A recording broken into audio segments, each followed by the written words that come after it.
স্ক্রিনে যাদের আইডিগুলো দেখতেছেন এরাই হলো আমাদের দেশের মানবতার ফেরিওয়ালা। বন্যার সময় মানুষকে একটু সহযোগিতা করে ভিডিও করে ওরা ফেসবুকে ইউটিউবে আপলোড করে। আর আজকে ছাত্র আন্দোলনে এরা চড়ি পড়ে বাসায় বসে আছে।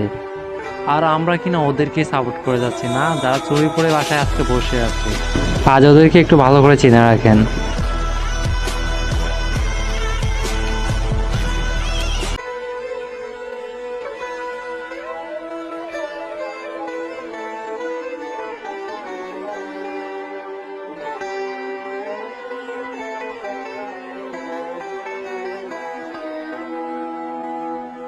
করুন এবং